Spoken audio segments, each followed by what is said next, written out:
Hey guys, Brian here. I'm getting ready to make a short video. Stay tuned. We're going to do some power jet modifications on some 44mm electrons.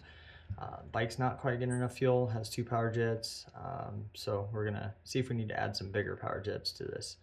All right, hang tight. Okay, we're going to start by, we have 44mm electrons. They have the fixed power jet that comes with it, and they got the added power jet from Electron. We're going to pull the screw out of this. This one's wide open all the time. This one's adjustable. So we're going to pull the screw out, and we're going to try to figure out the inner diameter of these and see how much more we can go, or we can see if we need to upgrade them to either one of these. This one's a little bit bigger, flows a little better, and it's a little more fine tunability than the old school Clipboards. Or I believe they're a little bigger than this. We'll figure that out. So we'll go from there. All right, guys. So I removed the screw out of this power jet, the one that's wide open all the time. We're gonna see how big the spigot is in it. See the inner diameter of it. You can get an index drill bit set like this from Harbor Freight. It's got all your different dimension sizes and everything. It's good enough for power jets, definitely.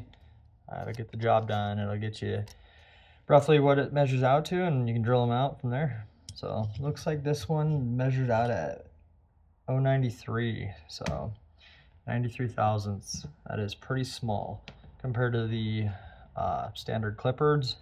I believe these are like 110,000.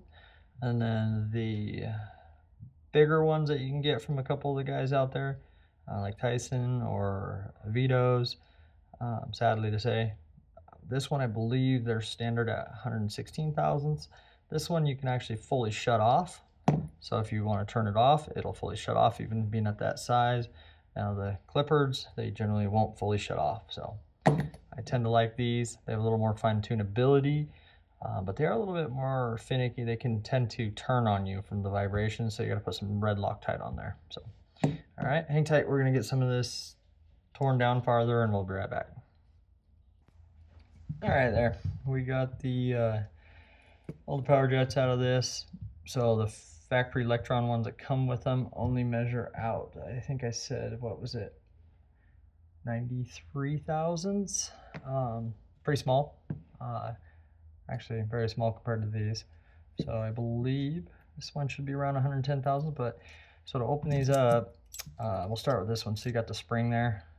You got to pull your spring back, get some vice grips on there, an 11mm, and then you crack it loose. Comes apart.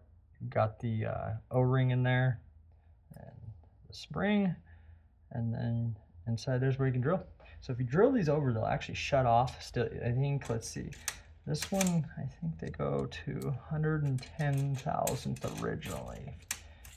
Let's see. 113 thousandths. So at 113 thousandths, it'll still turn off.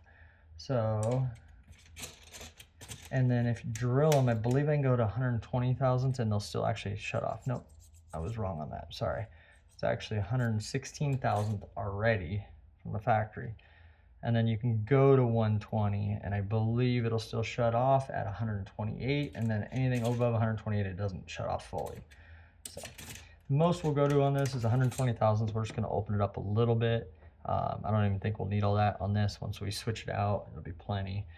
I like these. They're a little bit fine. You can fine tune them better. These ones are great, but we're going to add one of these to this, and it should be good.